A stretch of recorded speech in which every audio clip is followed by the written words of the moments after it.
you'll be surprised to know that there was one incident where one particular person was shot at by the BSF because he was smuggling sari.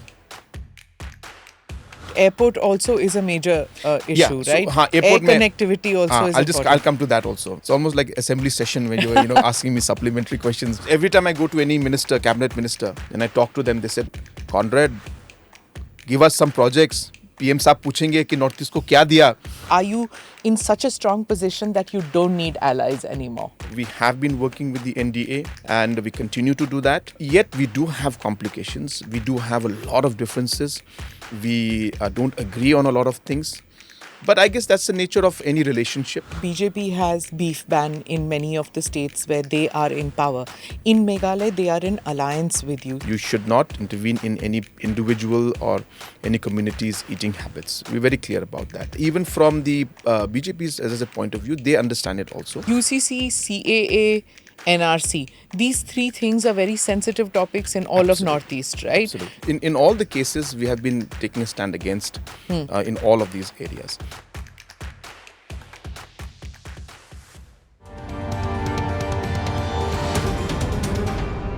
Namaste, Jai Hind. You're watching or listening to another edition of the ANI podcast with Smita Prakash. My guest today is the Chief Minister of the beautiful state of Meghalaya, Conrad Sangma. The mountains and forests of this utterly beautiful state in northeast India should be on everyone's bucket list. 70% of the state is forested. It lies between Bangladesh on the east and Assam on its west. The politics of Meghalaya is often overshadowed by its larger neighbouring state of Assam. My guest today is a second-generation politician. His father, P.A. Sangma, formerly with the Congress and then with the NCP, had an illustrious political career. Conrad Sangma is a representative of the NPP, formed by his father. The NPP is backed by the BJP in the state government. Thank you, sir. Thank you for coming on the podcast. I'm looking forward to the conversation. I have been to your beautiful state, and my father's first posting after marriage was in Meghalaya. Oh. So in Shillong, yes. Okay. So it has a special place in my heart. This is wonderful. So I look forward to having a conversation with you. But of course, first I have to speak to you about your father. He was the most favorite politician for all of us when we were covering Parliament, when we were, young reporters, 9-time parliamentarian. Yes. What was he like as a father? I mean, of course, everybody knows of him as a politician, 9-time and all that. But as a father, how was he? Of course, he didn't have so much of time as we would have wanted or my mother would have wanted him to spend time with us. But whenever he got time, he always used to make sure that he would try and connect with us, give us certain thoughts, ideas, values. So that was something very important, which, to be very frank, we didn't realize it those days and that time. But now when I look back, I remember small conversations I used to have with him. And I realized that, there was a very deep message and meaning. So I think the quality of time that we spent was very good and very memorable. Do you have the same sense of humor like he had? He used to have a quip a minute. Absolutely. No. He was of a different class altogether.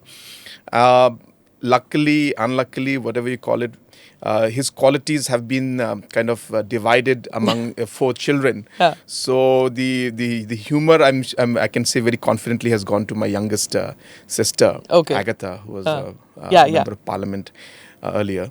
So she's in that line, definitely. Okay. So a bit of qualities have been divided among the 4 children. And long time Congress person, and then he shifted to NCP, then set up his own party.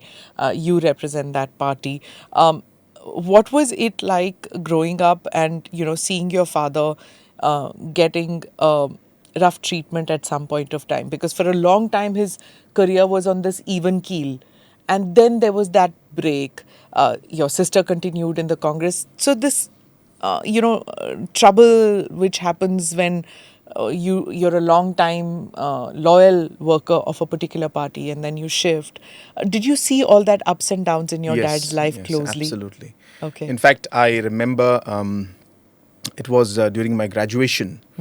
And I think a day before or 2 days before, it was around May 15th or 16th, 1999. So that was a time when he was expelled from the Congress at that point in time. This was, as I said, many, many years back, but I remember the date. And so I've been quite deeply affected, I should say, by all those events that took place. It's very fresh, I should say, in my mind. And that was a moment actually when I also kind of committed myself into working and supporting him in those difficult times. And I remember in 2000, 2001, 2002, 2003, so we were building up the then NCP. And obviously, so I used to be there moving around with him and doing a lot of work. So I have been very deeply involved You're in... the eldest son, right? No, I have an elder brother. You have an elder. Yeah, yeah. Sorry. Huh. But then I was very much deeply involved in public life from a young age. In fact, I still remember giving my first public speech at the age of 12. And I was campaigning with him, and I used to move around with him even when I was like 7, 8 years old. I just liked, just traveling and meeting people. So I've seen that part, and it was difficult. But I guess every situation, is an opportunity in one way to learn things, to adapt in certain ways, to maybe come out stronger and look into yourself. So we looked at it from that point of view. It was very challenging, but looking back, it has been a very, very important part of at least my upbringing, and for me to look at politics and party organization in a certain way. So yes, I have personally learnt a lot from this. And it's been emotionally also very, very important for us. And my late father went through a lot of difficulty during that phase. Standing for election against Pranab Mukherjee, do you think he was set up looking back in hindsight, or was he committed to fighting that election against? He was very committed. 2012, I was again very deeply involved in what was happening. And I still remember moving around with him to Gujarat, to Madhya Pradesh, to Odisha, and all that was these places. NCP at that time. So that was again the second phase for us in one way, because that was a time when, if you recall, the NCP was supporting the UPA, and that's when the NCP did not agree that my father should contest. We were all NCP. I was the leader of opposition that time in the Meghalaya Assembly, and we were told that he should not contest. So when he did not agree to that, and he said he will contest, that's when we were all expelled, kind of thing, from the party at that time, the NCP.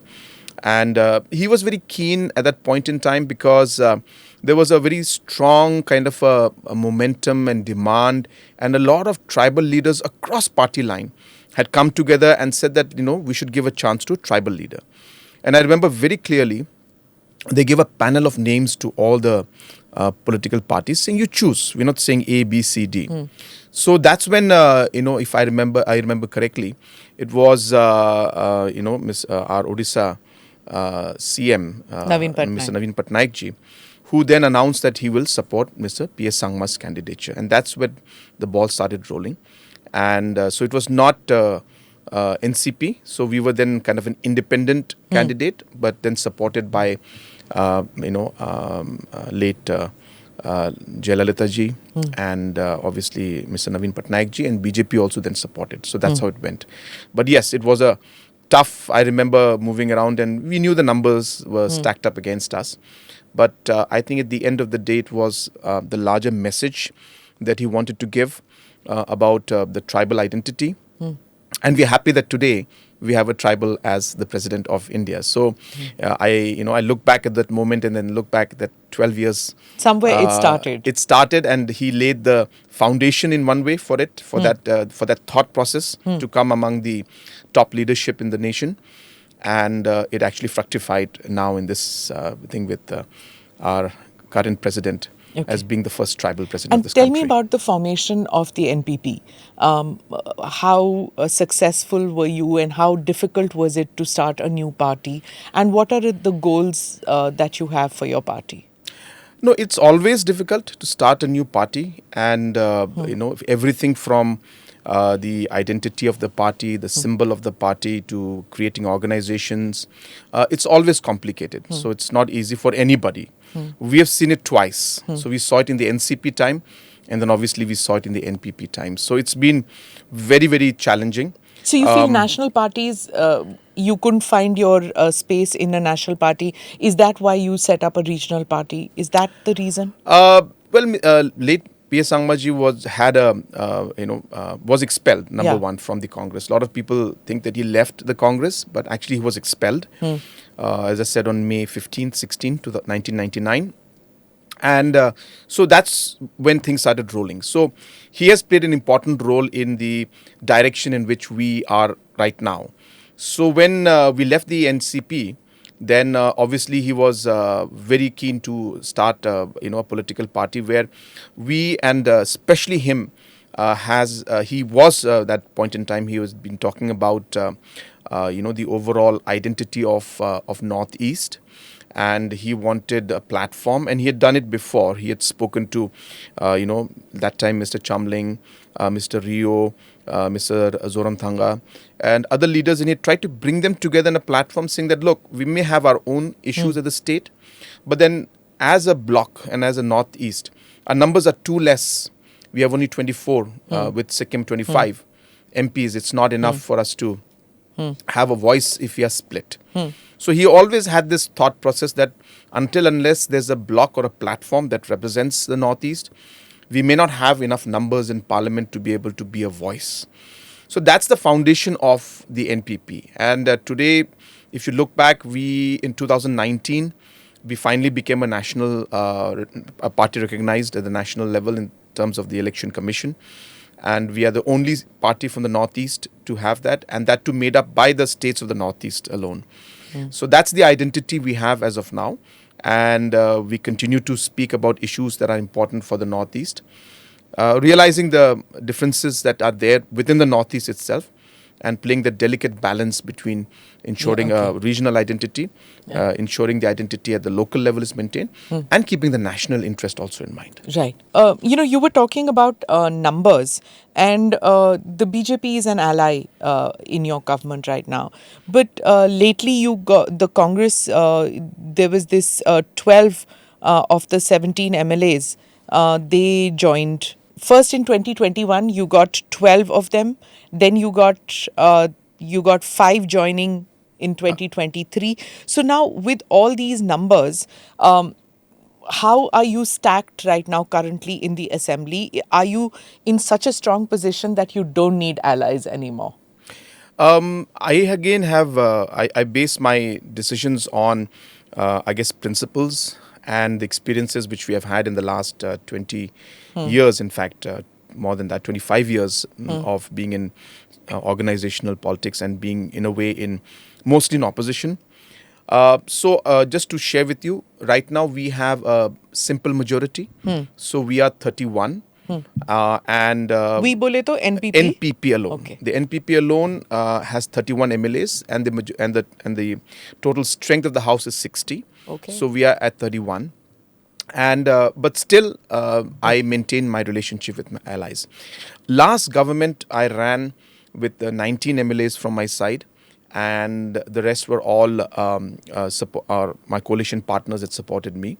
And I laid down certain principles that we should follow in coalition politics. Very difficult, but maybe that's the only way you can run, because then the principle applies to everybody, no matter which party you belong to. And my messaging in 2023 also to our political parties was that, look, maybe the understanding, the numbers here and there may need to be tweaked a bit. But I think the larger context of maintaining our trust and relationship is key in politics. And therefore, I may have the numbers, but we will move together, we will work together, and we'll build up a relationship, because in politics, as I said, you need friends, you need people you can trust and work with. And that's why, even though we have the majority right now at 31, We still have all the same partners who were there with us in the first term. And more importantly, I have given them space in my cabinet, in despite of the fact that we have a simple majority. Already, So yeah. yes, so that's why it's important, and I will continue to do that. I have a lot of pressure within my party also. Yes, You because understand? I'm just going to read out a quote. This is by one of your cabinet ministers, Rakam Sangma. He squarely blamed the BJP's emphasis on Hindutva for his Lok Sabha defeat. And I mean, you said that it's not fair to blame the BJP, but clearly there are rumblings within the party not too happy with the line taken by the BJP. Maybe not in your state itself, maybe in another state, but the repercussions or the ripplings, it Absolutely. is felt in your state too. So for me, it's very simple. Again, we can complicate things a lot by going into a lot of analysis, or we can just keep things very simple. And the way I see it is that we have a larger picture to look at. And in the larger picture, in the larger canvas, we'll have to look at the overall impact on government, the overall impact on development, the overall impact on the country as we move along. So I think if you look at that canvas, we are very clear that we have been working with the NDA for a very long time, even since my late father's time, and we continue to do that. Yet we do have complications. We do have a lot of differences. We don't agree on a lot of things, but I guess that's the nature of any relationship. So Right. I don't think, or I don't expect that there will be a smooth relationship. I think Like this even cow protection rally which was supposed to yes, take place. absolutely. And so obviously the Hindutva element in the BJP wanted that rally. Your government was not saying that. There's the beef ban issue. That also is an issue. So how do you reconcile with these things? Again, follow principles. What is the basics? Now, as a government, it is important for us to maintain law and order. And when we looked at the entire situation, we said that, look, if this is going to lead to a law and order situation, then we need to be firm. Right. So there could be certain people or certain, quarters and sections that may say something. But I think at the end of the day, after this is over, the law and order will have to be maintained by the government and by us. So we just follow basic, thoughts and basic principles, keep things simple. The law and order was going to be affected because of this particular rally. And hence we made sure that we communicated and we said that it cannot be held because it will create a lot of problem. So it was very simple decision for us, and we've went ahead with this. There were some people who were not happy about it and have made it an issue. But I think the larger context of things, and as I said, keeping the core, issues in mind, it was important for us to take that decision. For example, BJP has beef ban in many of the states where they are in power. In Meghalaya, they are in alliance with you, so they are not able to obviously push because you have the larger numbers, push this agenda of beef ban. Also, culturally, are they sensitive to understand that a beef ban is not possible in Meghalaya? Yes, both, in fact. Number one, if you were to speak to large number of the BJP leaders from Northeast itself, they will also tell you that look, it cannot be done.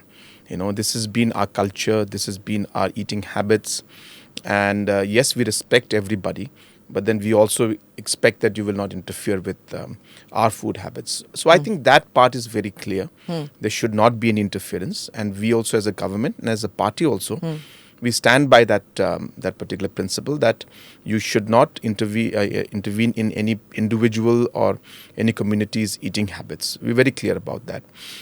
So that's how we've addressed this. And even from the BJP's, as I said, point of view, they understand it also. But of course, there are certain individuals and certain groups within different organizations which may be directly or indirectly linked to the BJP that then again have to express their stand also, and they do that. So it's fine. In a democracy, everybody has a right.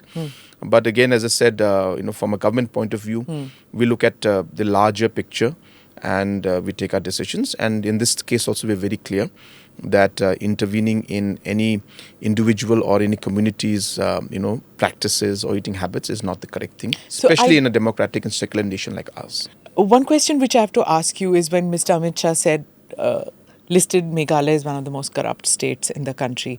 And then the Congress turned around and said that, look, here is a Home Minister who's already calling Meghalaya corrupt. How do you see this whole thing? So I hope you know the timing of that Yes. particular statement. It was when the elections were going on. Before the alliance happened.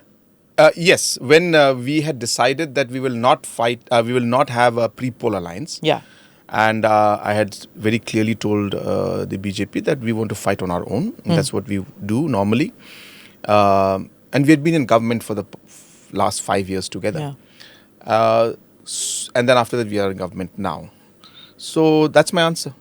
So election mein to, there are talks like that. People make allegations against each other. So that's normal. But as I said, they are very much in the government with us, working with us. They are very much aware of everything we're doing or not doing. So I don't think there's anything to hide.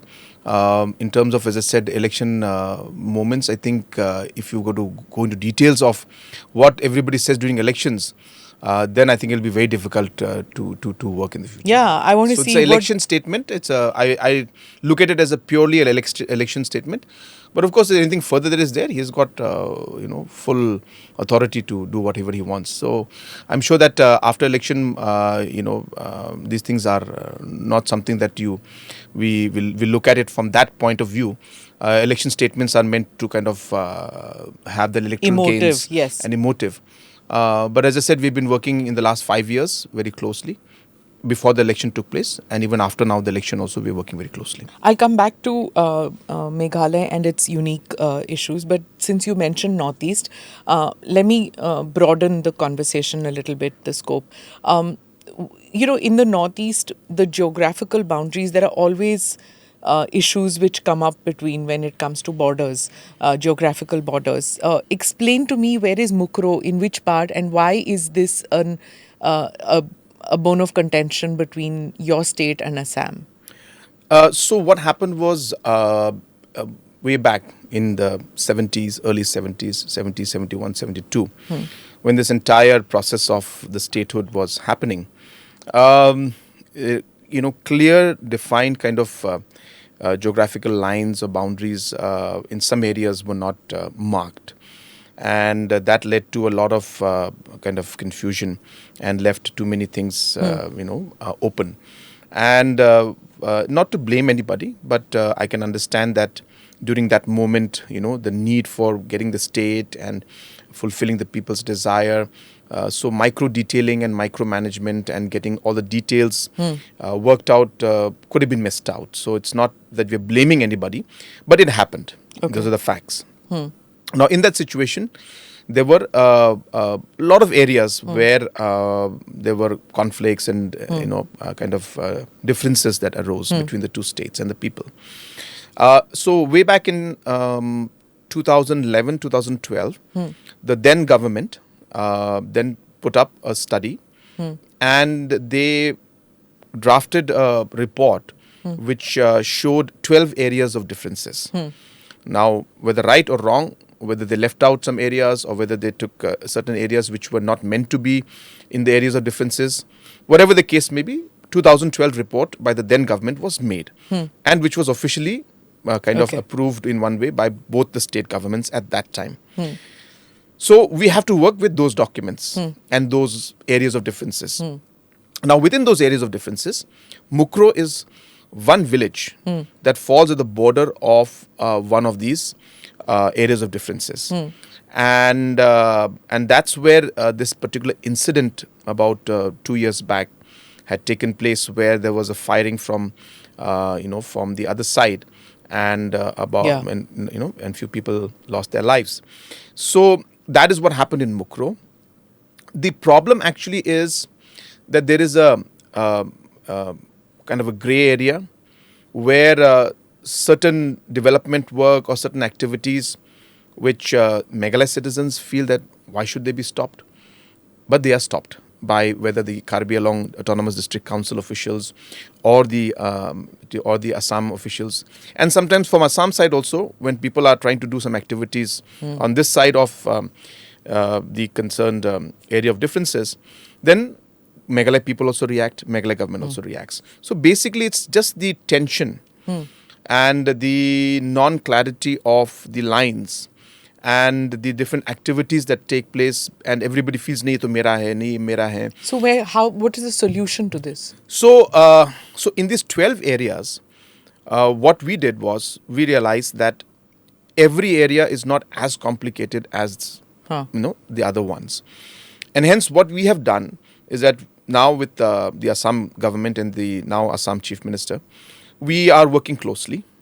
We talk to each other in a very, very formal as well as an informal setup, and we try to see how we can come to a conclusion. And 6 areas we have been able to come to a sort of a conclusion, and now these surveys are taking place to earmark and to mark the border areas which we're defining. So Geological Survey of India is working in that line. But 6 areas we have more or less kind of come to some conclusion as to what would be the way forward. The rest of the 6 locations are the slightly more complicated ones. And so we are still in the phase of discussing on how to move forward. But I think what is important to note is that, this cannot go on forever. You see, the Mukroh incident, if we had drawn the lines long time back, these incidents would wouldn't not flare up. Yes. So we need to find this because the tension will continue. Yeah. And unless we are able to solve it, whether right or wrong, somewhere we have to come to an agreement. Okay. And this cannot be, so in the past, just to share with you, there were 26 meetings of the chief ministers for the last maybe 20, 25, 30 years, of the chief ministers and the chief secretaries, 26 times, more than 26 times, I can't remember the exact amount. And in each and every meeting, the decision was to maintain status quo. So it was for the first time that when we took over, that we said that no, whether possible or not, this thing requires more than just status quo. We cannot stick to status quo anymore. That's an easy way out, right? That's easy way out. And for the people on the ground, it's not the easy way out. So politically, it's very tough for us to take this issue up because a lot of blame will come to me. So even if I do the something that is on the right side, then somebody will say nahi aise kyun nahi kiya. If I do this, then people will say aise kyun nahi kiya. But we as leaders obviously realize that somebody has to take the bull by the horn and say, look, let's find a solution to this because this can't continue. People are losing their lives. And Mukroh was one example of that. Thankfully, now we have a decent understanding at the Is Himantada on the same page as you? Yes, he is. Absolutely. Okay. And Government of India also is on the same page. So that's the good part. When political will, I can say, is there, complications are there, but there's a political will. So we are seeing that maybe this could be the best time actually to resolve this issue. And the ones we cannot, then we should again come to decision, look, this cannot be. So this is the working system in these areas. Okay. So I'm not saying that we can resolve all because it is truly complicated. And if I go into details, it'll be too long. But there are some areas which are very, very complicated. And hence, I really, need to find options and ways and means to discuss this. And when you have an ally, from your state who's the chief minister of the neighboring state, I'm sure there should be, more communication and you should be able to resolve. Let me get into the other thing of UCC. That's also something which all Northeast states get affected, and you especially, you and Assam, your state and Assam, because for you, it's a neighboring area, Bangladesh. So in UCC, you had said UCC is against the idea of India in 2023. Do you still hold that view? Yes, absolutely. The point that if you look at UCC and Uniform Civil Code at large, so making things uniform is going against the entire concept of diversity of our nation. The point here is very clear that uniformity in what? And where do we draw the line? So to be very frank, the concept of UCC, if you want to bring it to everything, then it goes against the idea, as I said, of India, because India is a diverse nation. But without really looking at the draft of what exactly UCC will be, you mean Uniform Civil Code in what? You know, so if you saw the Uttarakhand UCC, it clearly mentioned that the practices of the tribal communities will not be part of Yeah. the UCC of Uttarakhand. So like that, obviously, once we know what is it that the government wants to make uniform, and what are the areas and how it will adapt to the diversity factors of the rest of the country and the different communities, and especially the tribal communities, I think we'll be in a better position to then comment.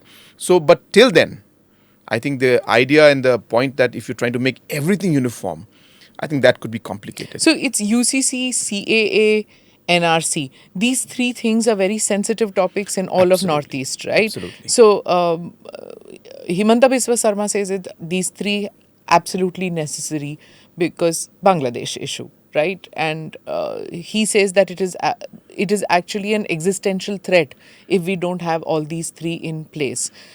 Varied views in all the other states in the Northeast. So tell me, what is your view about all these three? No, for example, UCC, you've already explained. What about the others? Yeah, in all the cases, we have been taking a stand against in all of these areas. But again, my point is, it's not about, how to say, about the concept. You know, the devil lies in the details, as they call it. So what is it that you're going to, So it's come to? tweaking that you want in all three. It is inclusiveness. Okay. We want to be part of the process. Like, for example, what happened in CAA. So in the CAA, once the initial draft was brought in, then there was a lot of uproar. And we also stood up against it. And then at that point in time, Government of India invited all of us. And when they invited all of us, we sat down, and when we discussed the matters, then they exempted the sixth schedule area, they exempted the inner line permit area, they exempted certain other areas that are there.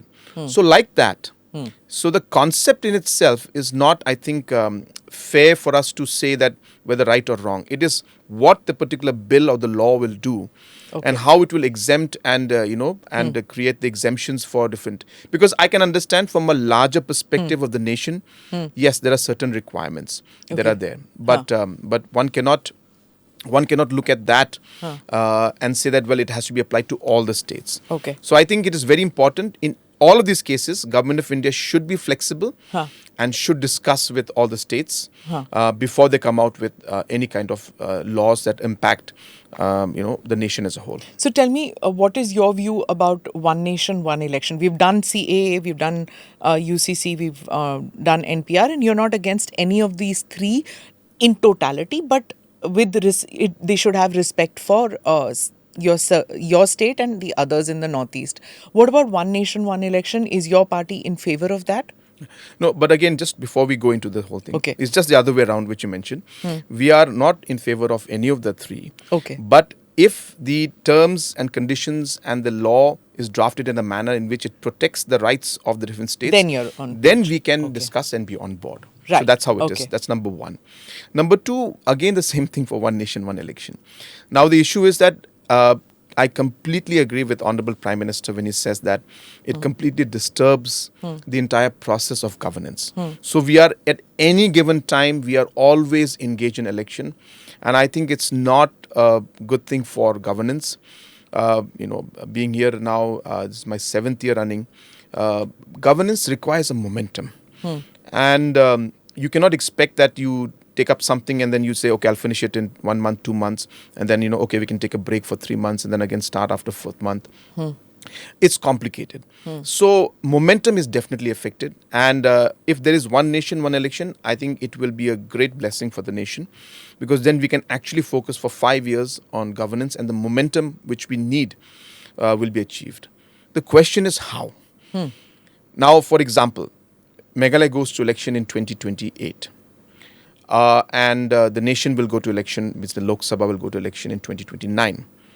So after 2028 election, do we again have 29 election? Or will Government of India say, no, we will extend the term for 1 year? And if they do extend for 1 year, what will the opposition say? Good for you, no? But what will the opposition say to that? Will they agree or not?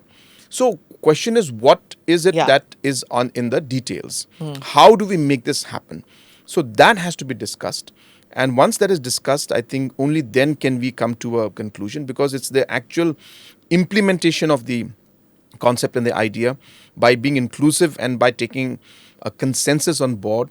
I'm sure there cannot be a full consensus, but whatever closest consensus you can get, the best possible solution may not be the perfect solution.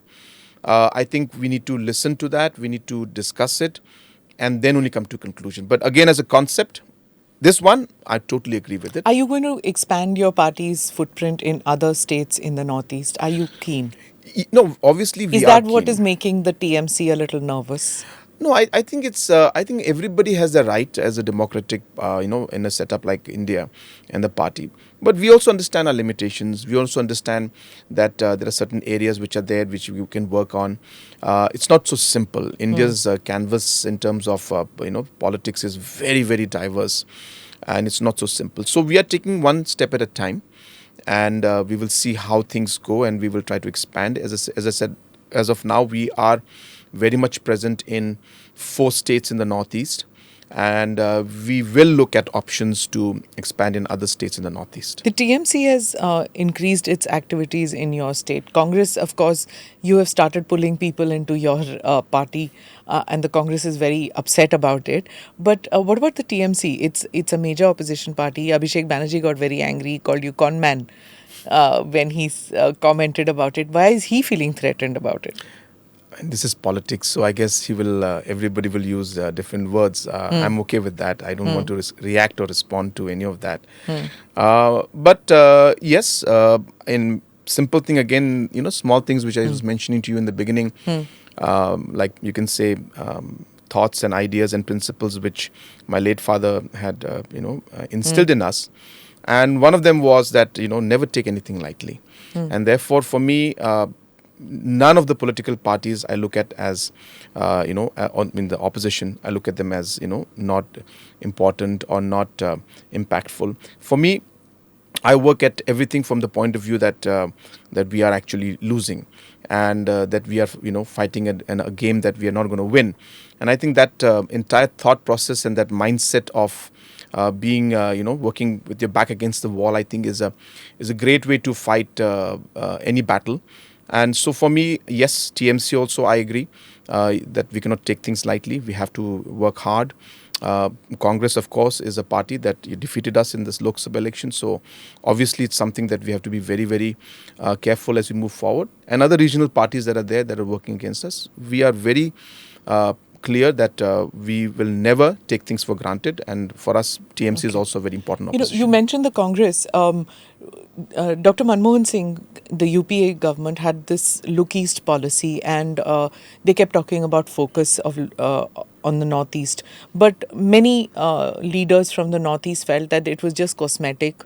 The Northeast was ignored by them, by the UPA, including, you have said this, your father also was not happy with not enough being done with the Look East policy.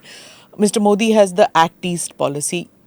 Tell me, is there any substantial change that you witness with the Act East policy compared with the Look East policy? So there is 2 aspects to this. One is the investment within the Northeast itself and what Government of India can do. So as you said, when you say Act East, it has to look at what is happening within the Northeast and what's happening in the neighboring countries. Now, Neighboring countries? yes, because we'll act with the East with the rest of the things. Okay. So basically, the point being that the whole concept is that we need to look East, we need to act East, because there's a huge economic activity going around from Vietnam, and- Laos, yes. Cambodia, Burma, and Thailand down, and yes. and entire Bangladesh and Bhutan. Almost So- all of ASEAN, in yes. fact. So yes. how does India play its role, and especially through the Northeast, to take Be the advantage of gateway this? for East Asia. Yes. Absolutely. So that's really the larger picture. So while you're trying to implement that, so you cannot just simply say, "Okay, let's tie up with A, B, C, D country, let's do this, let's do that." It has to start with strengthening within. And that requires a strong investment in basic things like infrastructure and overall capacity building of the states, and so on and so forth. I have seen, at least in my last 7 years running now, that the government of India's focus, and especially Honorable Prime Minister's focus on Northeast, is huge. He believes in this entire concept, and that's what's one thing that really attracts me to him, is his entire idea for taking the Northeast forward. And he just doesn't speak. The government of India has shown it with large investments being made in Northeast, huge investments in the roads sector. Of course, more is needed, but definitely it is far more than what it was before. Okay. So all those including investments, in Meghalaya? yes, including Meghalaya. So I can say that very confidently. And what is also important is that Meghalaya also has improved its overall absorption capacity. You see, to realize कि ताली एक हाथ से नहीं बजती. Correct, yes. So, well, government of India is ready to clap. Huh. We also have to be ready. And Meghalaya also in the last 7 years has improved its capacity, Okay. where we have seen growth in almost every aspect, whether it's the centrally sponsored schemes, whether it's our own taxes has grown, whether it's a central share of taxes that has grown, whether it's the externally aided projects that has grown, whether it's the investment or the money that we have got from the special assistant on capital investment. In all these areas, we have seen that a huge investment has been made in Northeast as a whole, and Meghalaya has also got its due share. But the second part, which requires us to now connect with the rest of the ASEAN and BIMSTEC and Southeast Asian nations, that is an area which requires a much more, I should say, focused and a tailor-made approach. Now, how does Meghalaya work with Burma?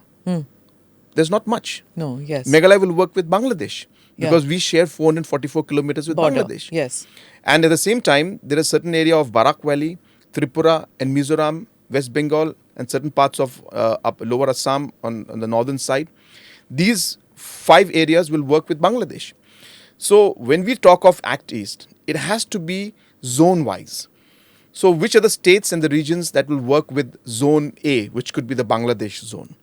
How will the states that will work with Zone B, which is the Myanmar zone? So you have Mizoram, you have Nagaland, you have Manipur, you have Nagaland, Arunachal having a border with Myanmar. So their Zone B, the 4 states will have to have their policy cut out together, which is different from Zone A. So I've been suggesting this, that zone-wise plans for the Act East policy to actually be implemented in the right earnest needs to be made. And we are trying many things, but of course, in some areas we move forward, some areas it's complicated. And obviously the local conditions in the nations that we're talking about also matters. So we have a bit of complication in Bangladesh today. Yeah. So how do we work? So all our policies may be correct, but situation is not conducive. Because now you've become a national security concern also with after what has happened in Bangladesh, the change of regime and things like that. So there'll be a lot of focus on that aspect also, because you share such a long border with Bangladesh. So is there increased security activity in your state as a result of that? Do you expect Hindus to move out of Bangladesh fearing persecution? No, I think, of course, at large, there is a security concern at large, whether it's government of India or government of Meghalaya or all the bordering states that are there. But the situation was much more complicated many days back when this incident was fresh. But we are seeing things settle down. Okay. I think what is more important now is that what happens after things settle down. So at least this entire migration or movement may not be of that much of a concern now. As was expected, I guess. Yes, we could see a bit, but not at that level which we were concerned. But I think more importantly, we have to see how this new regime now because there's no way one can fence that border in. Oh, it is fenced. It is fenced to a large extent. The mountains, no, you can't. But the plain areas we can. Plain areas you can. So in most of the areas, you'll be surprised to know that with Bangladesh, close to about 70-75%, at least in Meghalaya's case, is already fenced. So like that, Government of India, this is one thing that, again, great Government of India has done. If you ever fly from Kolkata to Shillong or even to Guwahati, you will see at night, there's a really beautiful sight you see, especially when you cross over from Meghalaya, from Bangladesh into Meghalaya. You'll see a kind of a necklace light, and then you'll be wondering, what is kya hai ye? That's the border fencing. Okay. It's just lit up all across. It's just a beautiful sight in one way. But that's the kind of work and commitment that has been shown Okay. by Government of India. So challenges are there, but I think we are trying to move forward. Actis is also complicated, but I think again we are in the right direction. But I guess more focus and more tailor-made approach has to be seen. I have to come to the complexities in governing a state which has hills and plains. Tell me about when one talks about performance as far as economic activity is concerned, why does Meghalaya still feature among the lower ones? Because the Prime Minister has also said that unless the Northeast doesn't grow and economic potential is not fully utilized, India cannot grow. So, where is Meghalaya lacking? Why does it come under the lower category states? So there is no one answer to this. So I'll have to take a few seconds, Sure, please minutes go to ahead. explain this. But if you look at the numbers that are coming in, most of these numbers are coming in of the time frame of 18, 19, 19, 20, 2021. We took over in 2018 and we had COVID in the middle. So really the activities that I've been talking about to you now, about how our capacity and our absorption has gone up, has happened in the last 2 years, 3 years, to say about maximum 4 years. So from 21, 22 onwards, we have seen a large amount, and I don't have the graphs with me. We just recently gave a presentation to the Finance Commission and they saw those numbers and they were very happy to see those numbers. But our absorption capacity, our activity in social indicators, in all of these aspects have gone up, tremendously. These numbers take time to reflect on the statistics and the database. Now, as I said, the data for different education, the PGI index and other index, other gradings that are there. These are again based on the 19, 20, 21 data that they have. We are very sure that when the new surveys come up, that the numbers will be reflected and the work that actually happened. If you remember, I just had mentioned to you that when we are in governance, we need that momentum, we need that continuity. Now, for us also, 2018 was the starting point. It's not like we just take off like a rocket.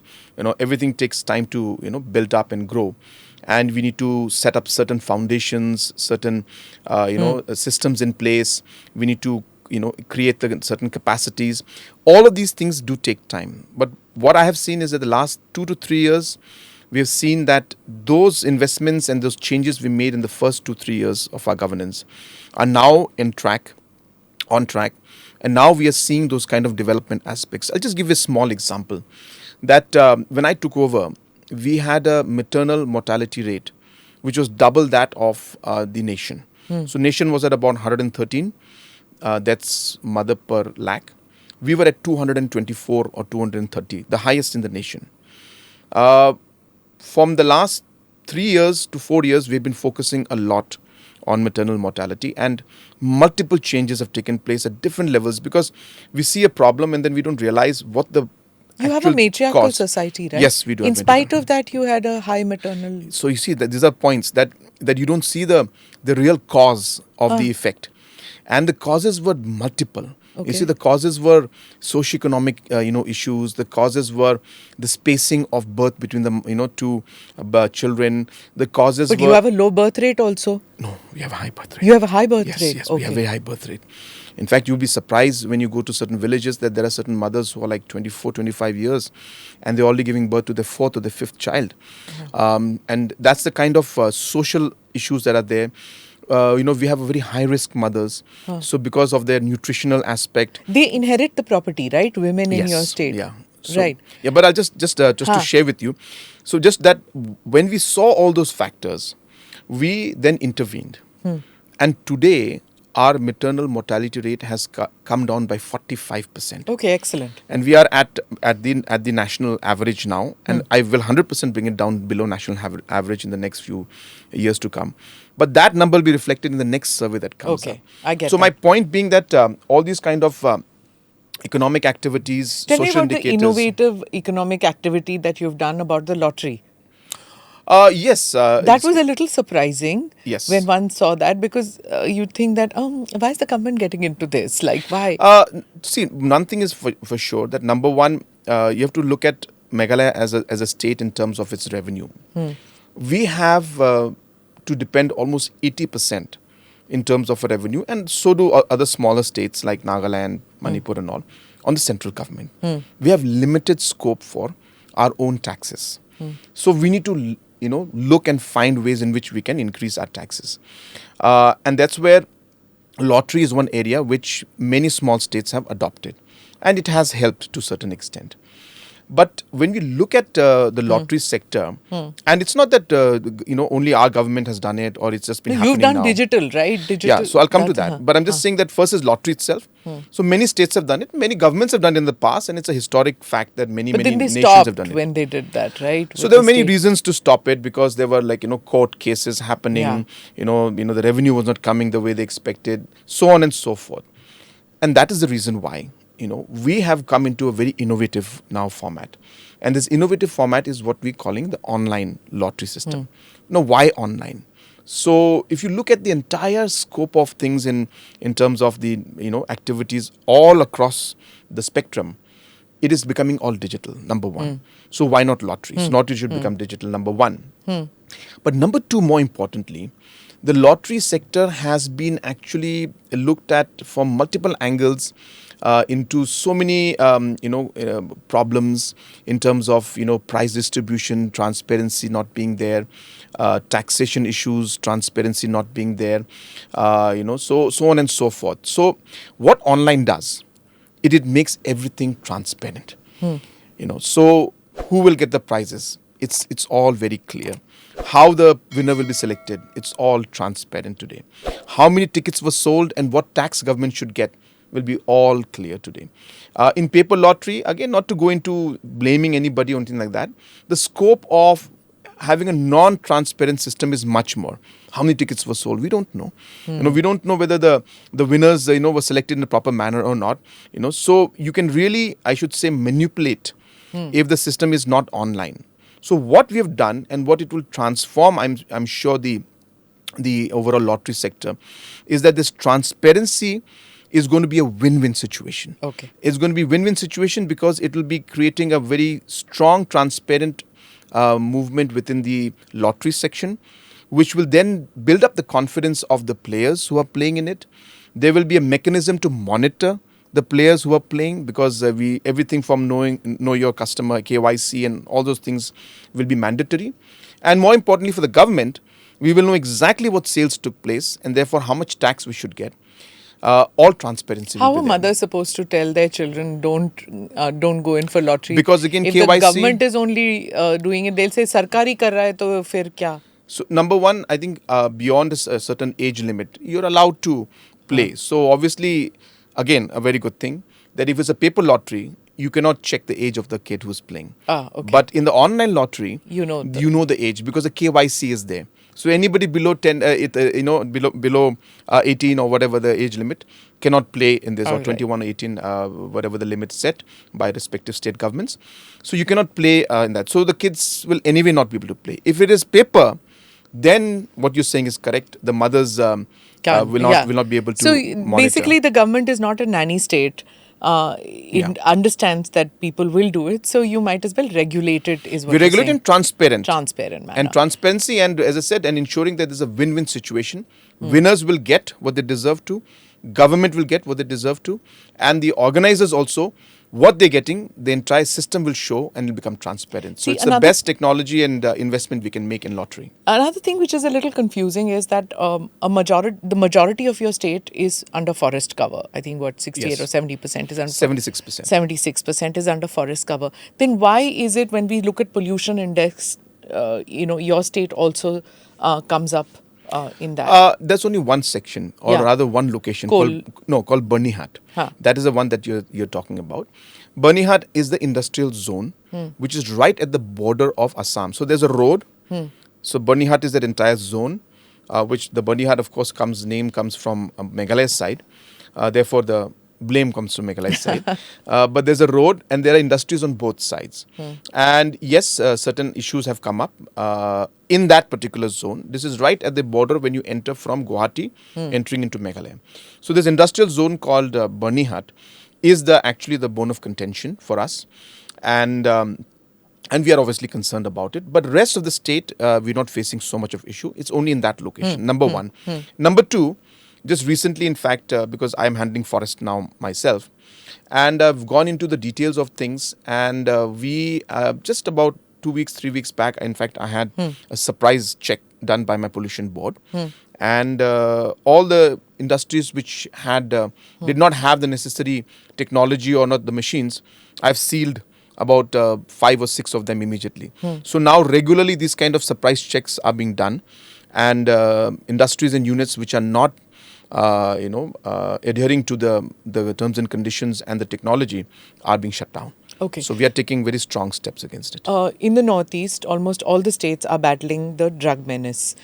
In your state too, it is a big thing. So how are you battling that? How is the war against drugs going in your state? And more importantly, of course, there is it's a multi-pronged problem.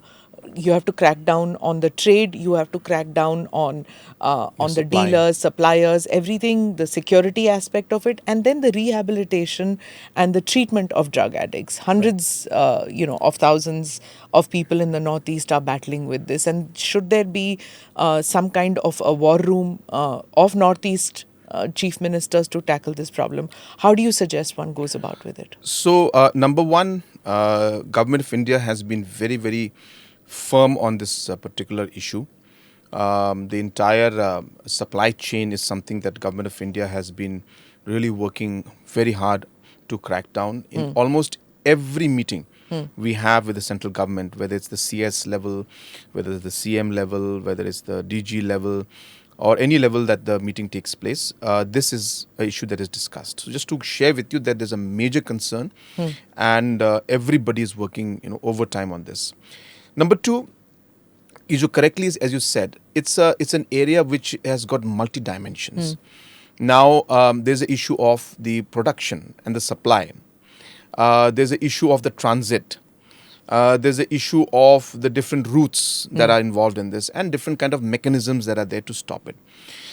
I'll talk about that also, but just to give it the overall larger picture, apart from the supply chain, it is the drug users and the impact on them, and how the rehabilitation can take place. So that is also another concern for us as a state right now. So now coming to the entire movement and the supply that takes place, you'll be again surprised and happy to know that Meghalaya alone, in the last 3 years since we have gone very aggressively in cracking down on this, close to about 300 crores worth of drugs has been seized and destroyed by us. Okay. So multiple cases have been, registered against thousands of people involved. As we went along, we found out small things like Meghalaya did not even have a lab to test the drugs to then, convict, certain people who were there. So by the time send the samples to Pune, to Mumbai, and it used to come back after 90 days, and then we had to release the person. So I set up my own lab. We spent money and put up our own lab. Okay. So now the convictions are being done on a very, very regular basis, and people who are involved in this thing are being caught, and very strict, terms and conditions are being applied to them. So there's a lot of aggressive work going on there. But while we do that, I'll just come to the second part. Your borders are so porous also, right? In all the Northeast states, all because of the terrain being such. That is there. And forested area. So it's easy to, go into the forest, take your consignments. And consignments are not that big also. It's not that you require... Yeah, it's not trucks mein ja raha hai, it's not that. Yeah, it's and also the building materials, it also goes in the building materials. So many ways they do it. So the only way to actually catch them is through intelligence network, strong intelligence network. And I'll come to that. That's the last point I'll mention. But then again, the third part to this entire problem is the rehabilitation. So regarding the entire rehabilitation program also, you'll be again happy to know that we have started a project called DREAM. So that's drug reduction, elimination and annihilation kind of mission that we have. So this DREAM project is something that we've been working very, very strongly on. And the beauty of this project is that we work with communities. So the communities that are there, we ask the local people, the local headmen, the local, the particular locality leaders, the church leaders, different religious leaders, and we support them financially to then counsel the children. So that's how this dream project actually is not just a government project, it's a community driven project. And that's something that's happening. Okay. But coming to the final point, at the end of the day, because of the vast network and because of the vast reach of the drug entire sector, or you can say the system, and the fact that a large number of this depends on intelligence, so we have intelligence sharing that takes place, and a lot of coordination is taking place within the states. But in that area is the area which we can really put our heads together. Smuggling?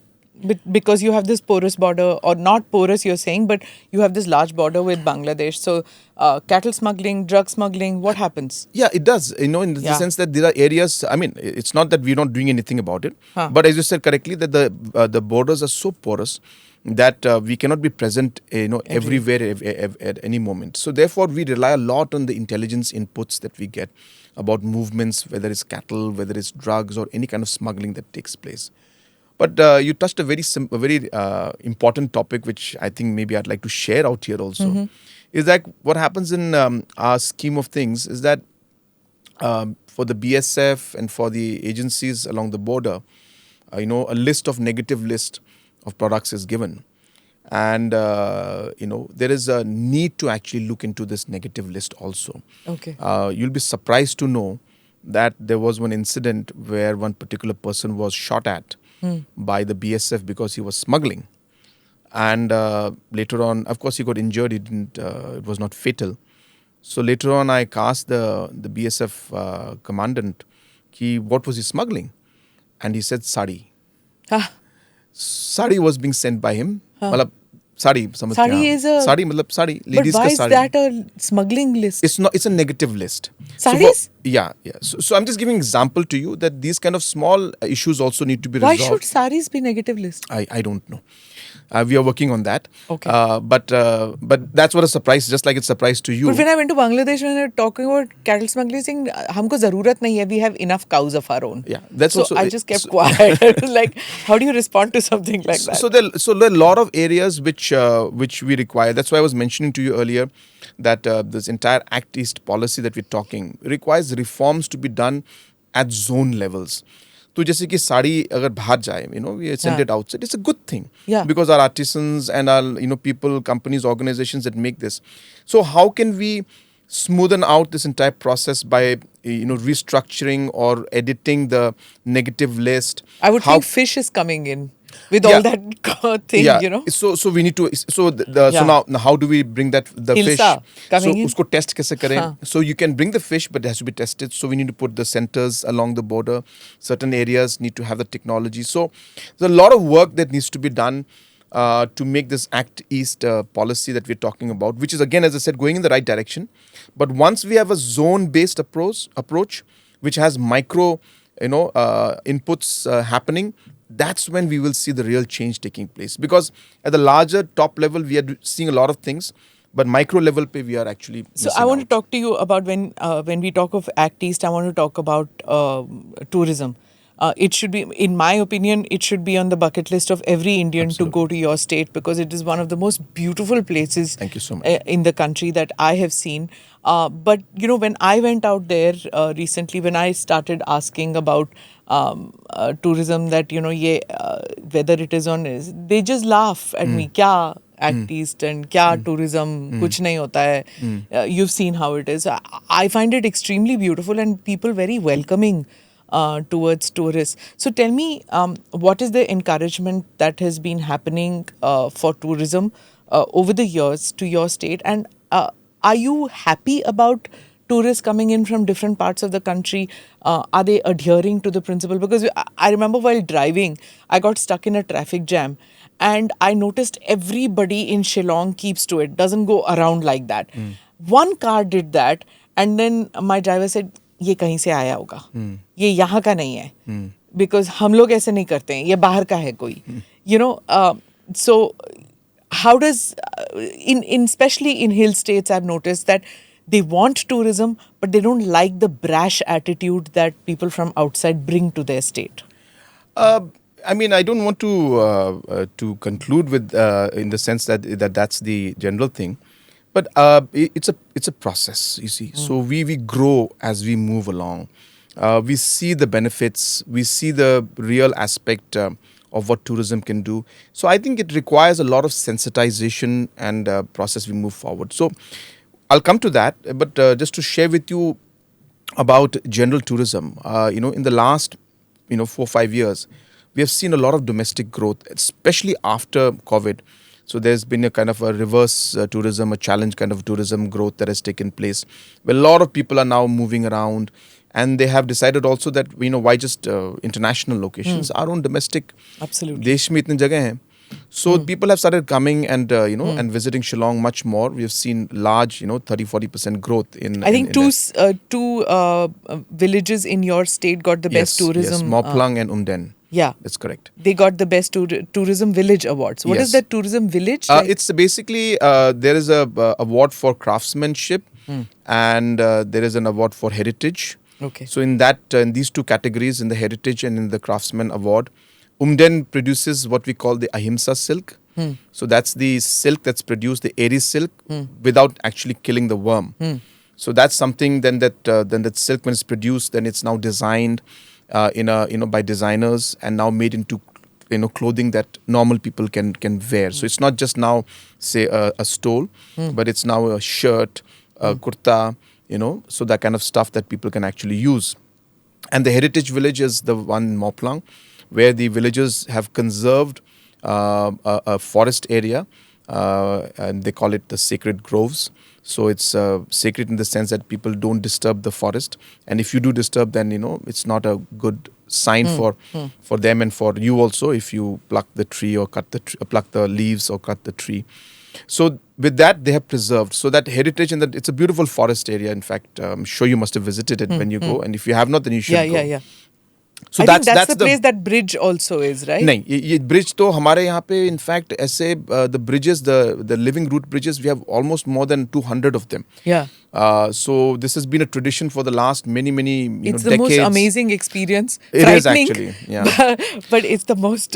You see, it's safe. I mean, everybody tells you it's safe, but the first couple of steps is a little nerve-wracking. Yeah, but then it's amazing because it's another kind of reflection of the culture and how the communities adapted and used their own knowledge to come out with technologies that could be beneficial to them when other technologies were not available.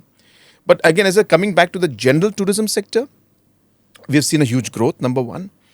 We have been intervening in many areas. Like, for example, we have one of the largest and the best homestay programs, where even up to about 70% of financial support is given to homestay providers. So, and we are getting huge response. We have almost about 800 of them being constructed now, and we target about 2,000 plus. In the last so that will allow the people to have the local experience. Okay. Number two, we have gone for the first 5-star hotels in the last 52 years, came up in the last 3 years, in fact. So we have the Vivanta and the Courtyard by Marriott, finally 2 5-star hotels. And the airport. No, in Shillong City. Yeah, I know, but airport also is a major issue, so, right? Airport Air connectivity also is important. I'll come to that also. Yeah. So it's almost like assembly session when you're asking me supplementary questions, but I'm happy to answer that. So hotels, 2 hotels have come up, 5-star hotels, and we're going to have another close to about 5 more coming up in this next 4 years. Apart from that, huge investments in infrastructures around important locations is coming up, and a lot of investment is being made through the local entrepreneurs. For example, we have started distributing tourist vehicles at 50% subsidy to youths who can then be tour guides and have their own vehicle. So the infrastructure and the logistics of what makes the tourism sector boom, those investments are being made. Small activities. For example, we have different festivals, different programs happening. You'll be surprised to know that Meghalaya has one of the longest caving networks in the world. Yes. We have caves that are 27 kilometers long. In the caves, one of the caves of ours, the stalagmite, the stone that was found, determined the civilization, the human civilization that we live in today. So 4,200 years back, the civilizations were all destroyed because of whatever natural calamity. And there was a mark that comes out in the stalagmite that determines the new civilization that came in. That stone that gave, or the stalagmite that gave that particular information, that was found in the caves of Meghalaya. Where is this? So the location is in Maumlu, which is in Sora. Huh. So it is, again, as I said, it's a cave where this particular stalagmite was found, which has determined the age of the civilization that we live in, which we call now the Meghalayan age. And so that's something that's again a great thing for us. And so we started realizing that this entire experience of caving is something that we can sell, and we can promote our tourism through that. So these kind of things and activities are now something that we are really stressing on, and we are ensuring that we are able to promote tourism. So you will see, again, as I said, it's a momentum. You see, you don't expect that we start doing things today and we see the results tomorrow. Absolutely, yes. But then the growth rate and the trajectory is something that you can see that the growth rate and the graph is going up. Whether number of customers, whether the economic activities, whether the investments being made in tourism, in all the different graphs, you will see that there's a very strong growth rate that is coming in. Coming to the connectivity which you mentioned, which is the airport. Again, before 2018, there was not a single flight to Shillong. Only the Air Force had. Air Force Airstrip. also only had the helicopter. Yeah. So it was only in 2018 when we came in, we said we must come up with a connectivity. Thank God, Udan also that time was launched by Government of India. And today, we have, almost close to 7 to 8 flights coming in every day. And thousands of tourists coming in every month that take the flight directly now to Shillong. Okay. And you'd be again happy to know we have a slight technical glitch because we could not have the larger aircrafts landing there, the normal commercial flights. But that also we have now worked on. And we are hopeful that within a few months' time, we should be getting a green signal to expand our runway, which will then finally allow the commercial flights of normal SpiceJet, Indigo, the A320, the Boeing 737, and other aircrafts, the normal aircrafts, will be able to land them in Shillong. So that will be a big game changer for us. Even now, as I said, we have got the smaller aircrafts, the ATRs landing, which happen again post 2018. But our target is to ensure that the normal commercial flights are able to land, which will happen very soon. So when we are getting into the second half of the conversation, towards the end, I have to ask you about this one. When we saw this, about the crisis which is happening in Manipur, what is your view on this? Because you've urged the central government to intervene. And do you feel that the central government is not acting strongly enough, or more steps need to be taken? And how does it impact your state also? Do you think this will spread to your state too? Of course, it's a very complex, situation that we are seeing in Manipur. I am very familiar with the state of Manipur because, again, I've been involved in the overall election process and overall issues and the people and the leaders there since 2002. So that was my first campaign there. So it's like 22 years now. I have worked in Manipur and connected with the people there. So I'm very much aware about the situation. It is very complex. And so therefore, for me to go into the complexity of why it's happening, what's happening, and what is the way forward, I cannot do justice in a few minutes. But one thing I can tell you very clearly that we need to intervene, from the highest level right now in this situation. And it is necessary that a strong message needs to be sent politically, that some action of confidence building has to be set up. The problem that we're facing is that because of the complexity of the problem, without saying who's right or who's not or who's to be blamed, I think the way forward is to start with confidence building and a trust. And to bring in that trust, some kind of a major step or action should be taken from the Government of India's side to say, look, we are serious about bringing in peace. And therefore, let's look at this and let's try to, make this particular changes or this particular step. And then if we do this, then, we'll be able to bring all the different stakeholders. Because I think bringing the stakeholders on board is crucial.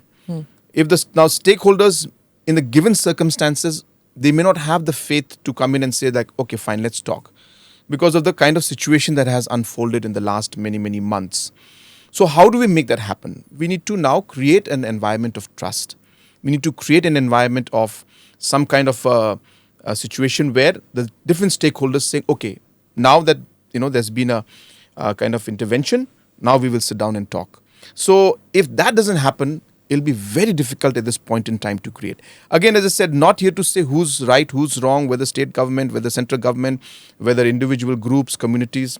If we go into that debate, I think we'll never be able to move forward. What Manipur requires today is it requires us to now say, okay, without going into blaming game, without going into the past, without going into the different crucial aspects, we need to realize that people of Manipur today are suffering. And people of Manipur are looking for peace to come in and a way to move forward. Bringing in full trust may take a lot of time because it's not easy. The healing will take a lot of time, but it has to start with a major step of confidence building. And therefore, we've been stressing on Government of India that you have to give that message of confidence building. Only then will we be able to move towards the path of healing and path of resolution and some kind of peace in Manipur. We'll still face challenges as we move along because, as I said, the matter has been so complex.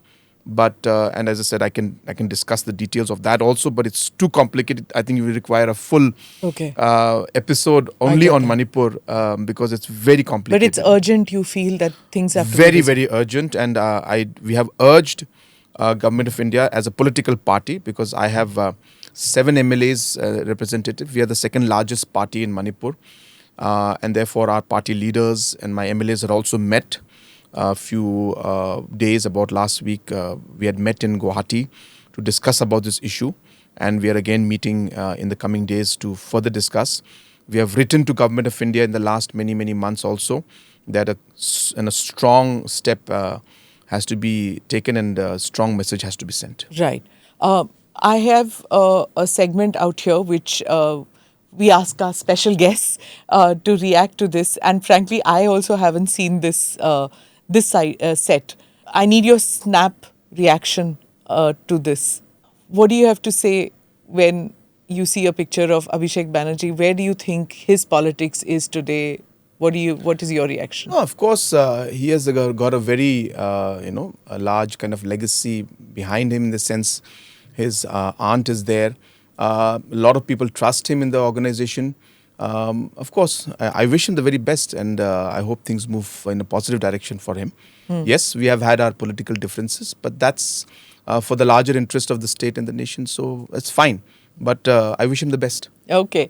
Gaurav Gogoi. Now, Gaurav Gogoi, Abhishek, you, all three are second generation politicians. What do you say about Gaurav Gogoi's career path? Gaurav Gogoi is, in fact, he's also a very good friend of mine. We meet very often, just to share with you. So if you show this to him, it'll be quite unfair. But nonetheless, you can obviously show this. But he's a good friend of mine. He's worked very hard. I see him as a person who's, again, very grounded. He works very hard at the grassroots level, moves forward. In this last election also, it was a very challenging election for him. Yet, he has come out successful. Speaks about his, full conviction and the grassroots level that he works with. And I think in the coming days also, there'll be a lot of challenges. But he's, again, as I said, working very hard. Again, I wish him also the very best. He's a good friend of mine. Okay. What do you have to say for Mamata Banerjee? The recent, setback she's had in the state because of that Kolkata doctor case. She seems besieged right now, but quite a fighter, right? We all know that. I don't think I don't have to repeat that. I remember her very well because I don't know if you know this or not, but actually for a very brief time we were actually in the TMC. Yes. And my late father had contested once from TMC. So I have that respect for her because, that time we had worked closely and she had shown a lot of respect to my father. So all those memories are still very much fresh in my mind. in politics we'll always face challenges, and life in fact will face challenges. I'm sure a person like her will overcome these kind of challenges. It's always there, but I think she has proved her mettle more than once. So I'm sure that this is nothing, and I'm sure that this will, it's an important issue, but I'm sure that it's not something that she cannot overcome. Overcome. Okay. After that, we have Mukul Sangma. Your reaction to his? Again, I have a great deal of respect, I should say, for him. I'll share something with you, which most probably I've never said this in different interviews that I've had. That he in fact has been, of course, my opponent in different levels, but I have learnt a lot from him. He has brought out a lot of things in me. So when he not he didn't contest, but his party and his candidate contested against me. I lost those elections. He has defeated me. He means his candidates have defeated me twice in elections. And to share with you, those two defeats were actually one of the most important political moments for me in my life. And I learned the maximum in those moments. And, I'll be very frank with you. When I lost my first election, for the first time I realized that, grassroots politics is not just about giving very nice speeches and sticking posters and putting up flags. It's about the connect you have with the people and the trust you have the people and the kind of, the overall grassroots presence you have. And I worked for 2 years after that loss. And that's what then made me realize that trust comes with many things like humility, many things like, being in touch with somebody, whether you're in power or whether you're not in power, maintaining that constant touch. And I give credit to Dr. Mukul for making me go through that different difficult phases in my life where I learned a lot about life and about politics. And so that's how I see it. So even today, I have great respect. Whenever we, of course, in election, we talk against each other. In assembly, we talk against each other. But whenever I meet him out of assembly sessions and out of election mode, we always are talking in good terms. We are joking, laughing. And I always, in fact, I address him as sir every time I meet him because he's much more senior to me. Okay. Biren Singh? Yeah, again, a good friend. We were instrumental in 2017 in forming his government. I don't know if you recall, in 2017, we had 4 MLAs, NPP. And the NDA bloc had 28 and the Congress bloc had 28. Yeah. So wherever the NPP bloc went would form the government. And that was the crucial time. We, of course, had contested openly against all the parties. And we were lucky that time. This is before I became Chief Minister. So I still remember those very important moments. And that's when we got to know each other. A very challenging time for him right now. Very difficult time for him now. Do you think he should have stepped down? Well, difficult to say right now because how the situation would have unfolded. But yes, maybe the situation, could have been different, I should say.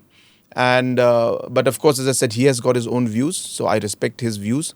But I think in the larger interest and context of things that obvious what we're seeing in Manipur today, that yes, I think if he had been magnanimous and done that, I think it would have sent a very, very strong. There are many who say that his crackdown on the drug trade, that has impacted a lot in the state, and a major reason why he's facing the trouble that he is facing is that too. It's not as simple as that. One of the things. One of the factors, exactly. As I said, it's very unfair for anyone to just look at one angle. No, that's true. It's too complicated, to be very frank. Whether it's a question of immigration, whether it's a question of,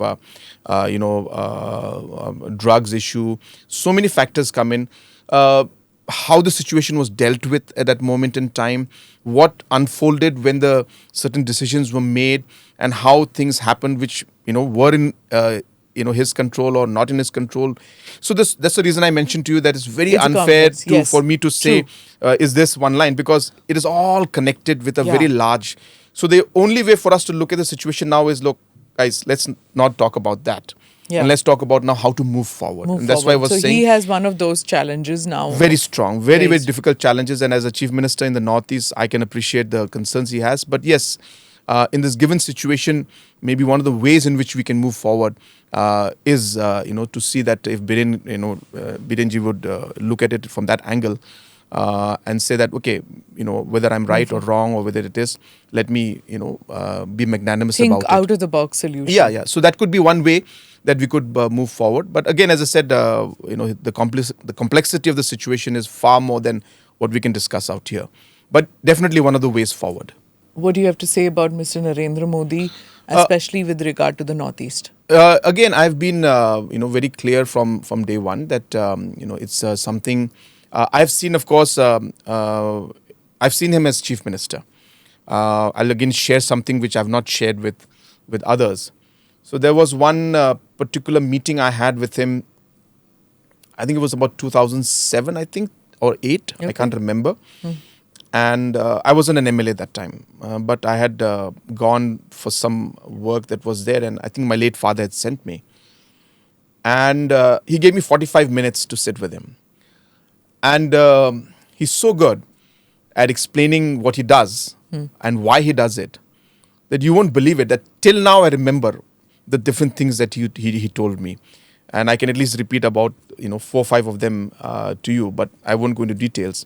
Whether it's about national integration, about having police from force, especially the female force coming in from Northeast into Gujarat. He told me, Mr. Sangma, I've asked the Northeast CMs to send women forces here because we have difficulty because of women forces. Don't join the police.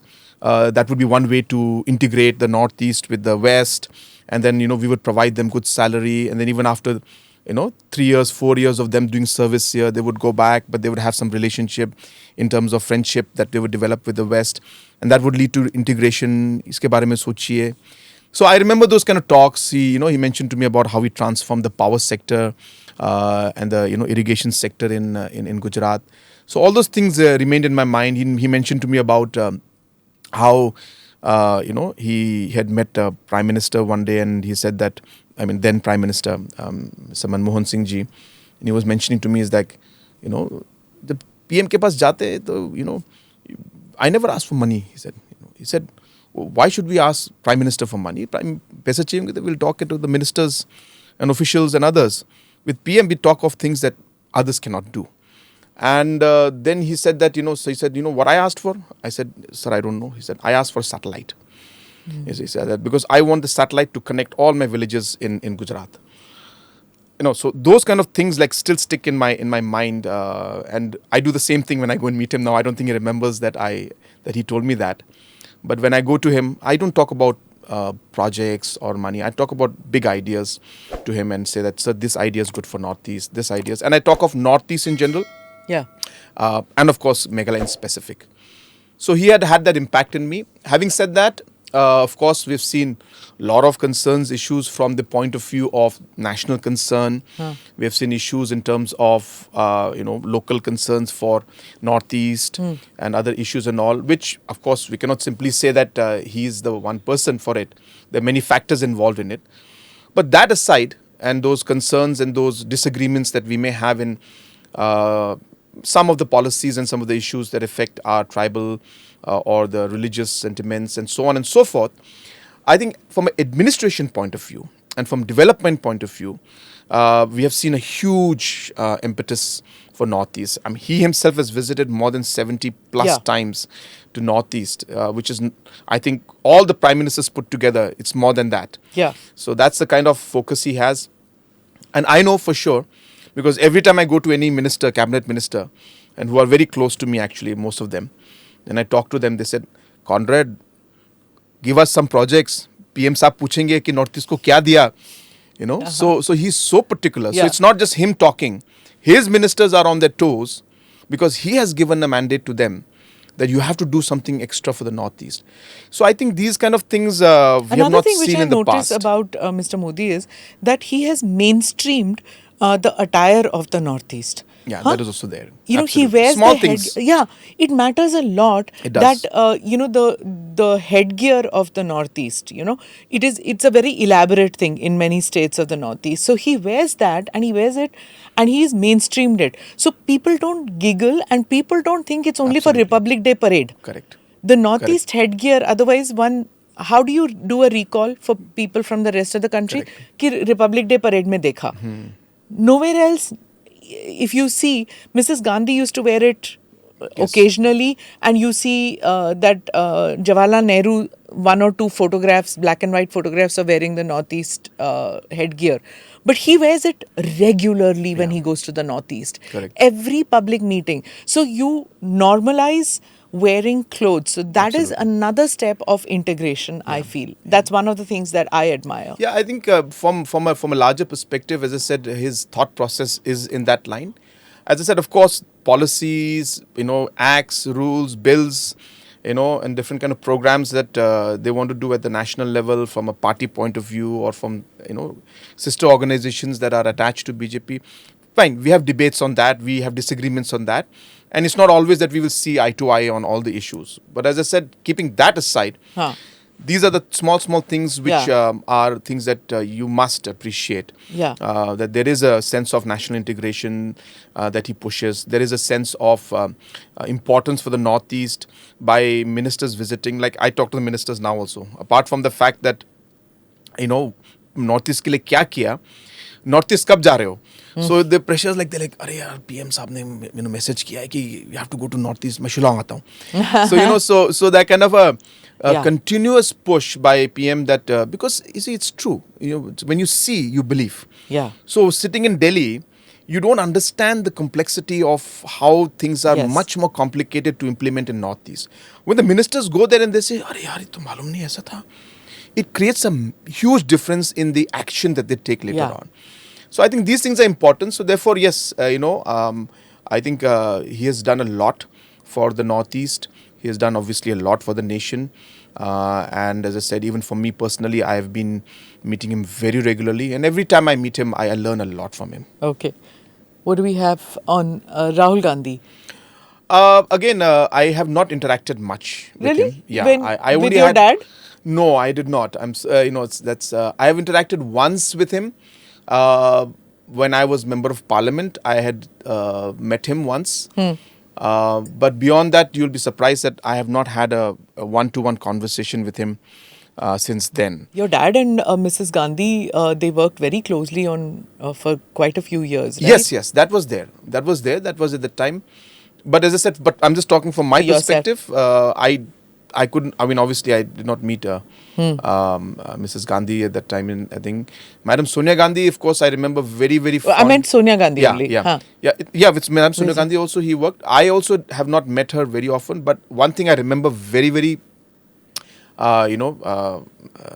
very much is that Madam Sonia Gandhi, I think she was the few leaders who came for my wedding reception. Okay.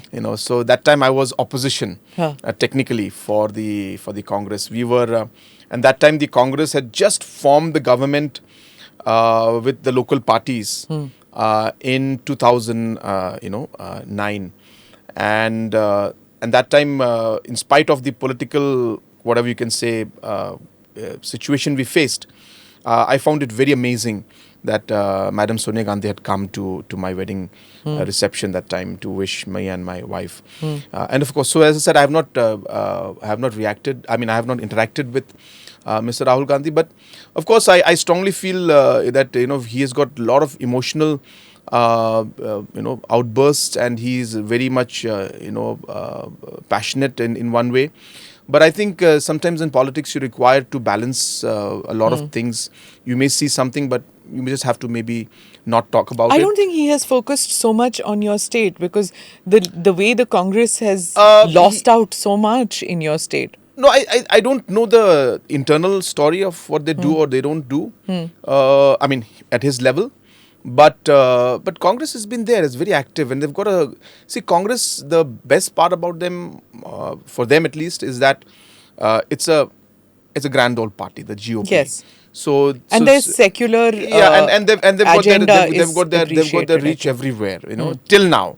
Yeah. So any village you go, you will find somebody or other who's there. So that remains with them. But I think the question is how they introspect on how they will be able to move forward. I think that's when things are not clicking maybe for them. And really, I again wish him also the very best. Okay.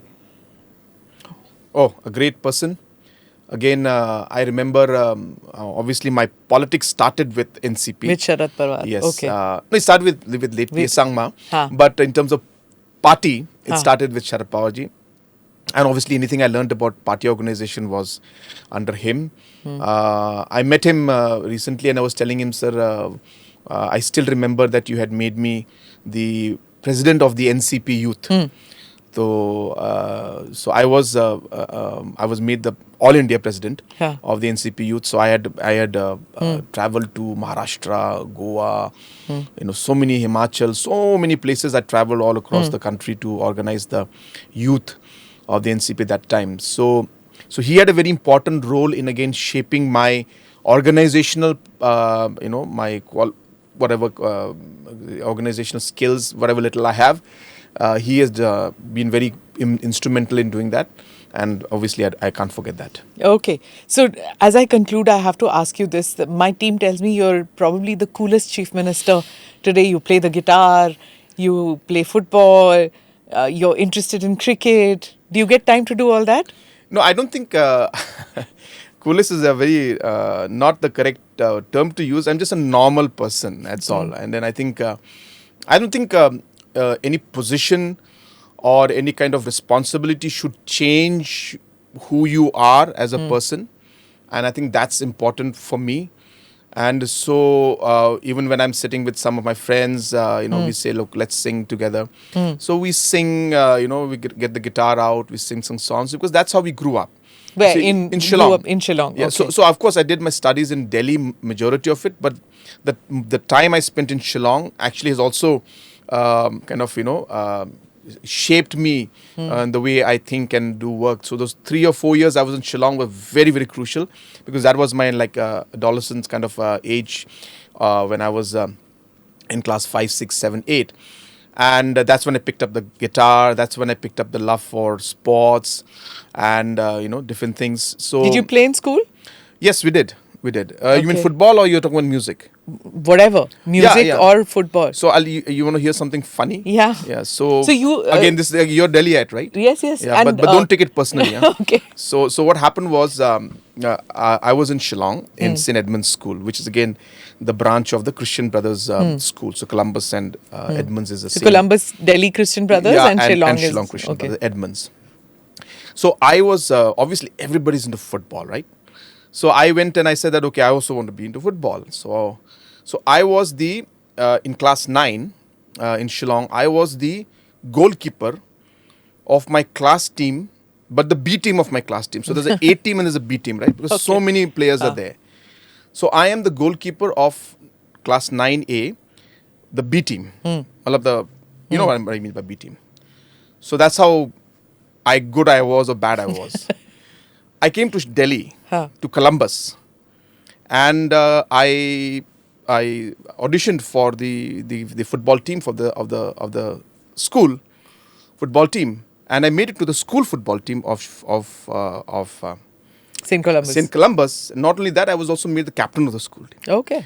तो मेरा कहने का मतलब है कि in Shillong I was the B team goalkeeper, but in Delhi I was made the school. So that's the difference in the skill. But the Columbus football team is excellent. It's not as if it's you have not good. seen the Shillong teams. So Really? that's yeah, you have to see the Shillong teams. I mean, really, our boys and girls are very passionate about football. Okay. Shillong is actually, and Meghalaya overall, is actually one of the you can say football capital of soccer capital of India. But I think the craze you will see there. Didn't Shah Rukh also represent St. Columbus football team? Yeah. He did, right? Yeah. Yeah. So, see, I mean. But it's again the flip for cricket, by the way. Yeah. So when I was in Shillong, so I was like one of the better cricket players there, and in batting or bowling. Then I thought, okay, I'll be really good in cricket because I picked up cricket in Delhi. Then I came back so I was like one of the better bowlers in Edmunds, in Shillong, and better batsmen. And then suddenly I came to Delhi. So, not only did I not make it to the school team, even in my class team also, I was the, bencher. Cricket mein to too much competition in Delhi. So the cricket level is like very high here. Football level is very high there. Yeah. I mean, that's how the skill sets are because of the Do you get to play any of that now? I mean, I do get, but I can't. Not competitive, but I'm sure Yeah. you're busy. No, I do play once in a while, Okay. not so much. Simply because when I try to play for maybe half an hour or 1 hour, the problem is not the half an hour 1 hour I play. The problem is the next 3 days and I cannot But get up. it's stress busting, no, to have sports to do something. It's desirable, Huh. but as I said, it's not easy. But music is something I still continue, and as I Because I said, always ask my guests about physical and mental well-being in professions like yours, where public service, so you're constantly among people. So sports, music, these I'm sure are ways to battle, stress-related issues, isn't it? yeah, yes, I think the way to look at it is two things. The way I would look at it, and that's the way I treat it. Number one is that, of course, I do, and everybody should do what they love to do. So even if it's a walk, so like today morning also, I went for a nice, 1 hour walk in Lodi Garden. I find it very relaxing, I should say. So I do that whenever I'm here, and I think that's important. So it's whether it's music, whether it's sports, or whatever gives you that space. Second thing which I tell my MLAs also is that we should not look at the work we do also as stress. That's very important, because Yeah. if that mindset comes in, then you will not be able to Correct. to sustain in it. So the way I tell people, because I've been doing this for like now 25 years. I started, as I told you, very young. So the way I look at it is that every time I meet somebody, I really look at it as an opportunity that I'm getting to help the person who's in front of me, and that is the only way to enjoy it and get a satisfaction and sustain it, is And if what I there feel. are, in families like yours, when there's more than one person in politics, Yeah. how does family relationship, does it get frayed at the edges? No, I think it depends on how they work with each other. Because your So sister is in politics. yes, my elder brother also. He And also your elder joined brother. later Yeah. on. He's also in politics, and my younger sister also. But as I said, there is a very strong understanding between us, and so as I said, I've been working very, very closely. Had been working very closely with my late father. So normally, as a party president also, and as the chief minister So do you also. not discuss politics No, we when you all discuss. get? You do. Absolutely. Okay. Absolutely, we discuss. But obviously, family is also very important. So we always keep the family aspect also in mind. Okay. On that note, thank you so much, sir, for Thank you. being part of the podcast. And I look forward to seeing you bring the Northeast closer to the rest of the country. Thank you. Thank you so much. Thank you. for your time. Thanks. Thank you for watching or listening to this edition of the ANI podcast with Smita Prakash. Do like or subscribe on whichever channel you have seen this or heard this. Namaste. Jai Hind.